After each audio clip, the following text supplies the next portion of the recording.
Dans l'univers de la mode, rares sont ceux qui ont su allier audace, sensualité et innovation comme Roberto Cavalli.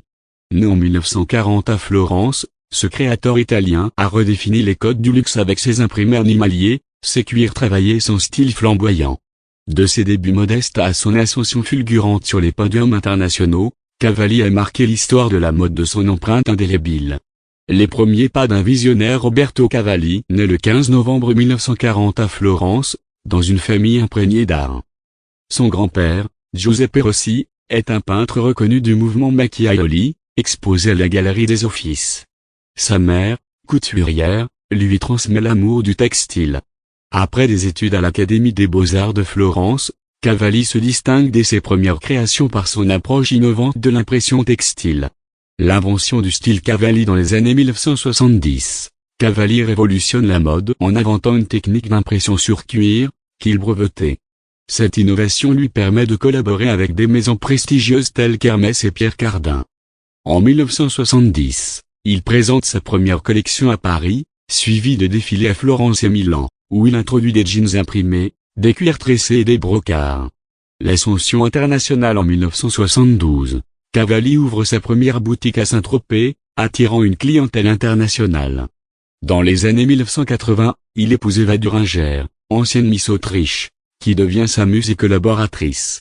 Ensemble, ils lancent des collections jeunes et sportives, notamment des jeans déchirés traités par projection de sable, une technique controversée mais emblématique de son audace. L'expansion et la diversification dans les années 1990. Cavalli étend son empire avec l'ouverture de boutiques à Saint-Barthélemy et Venise.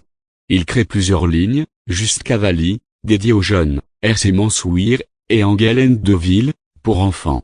Il se lance également dans l'univers des accessoires, des parfums et même de la décoration intérieure avec Roberto Cavalli Home.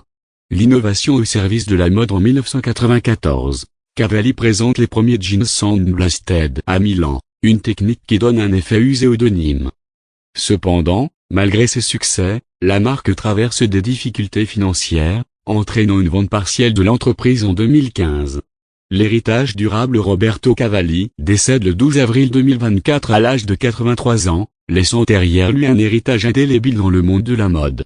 Son esprit continue de vivre à travers les collections de la maison, dirigées par Fausto Puglisi, et son influence demeure palpable dans l'univers du luxe. Conclusion. Roberto Cavalli n'était pas simplement un créateur de mode. Il était un artiste visionnaire qui a su capturer l'essence de la sensualité et de l'exubérance. Son travail demeure une célébration de la beauté sauvage et de l'individualité. À travers ses imprimés animaliers, ses cuirs travaillés et ses silhouettes audacieuses, il a redéfini les standards du luxe et continue d'inspirer les générations futures.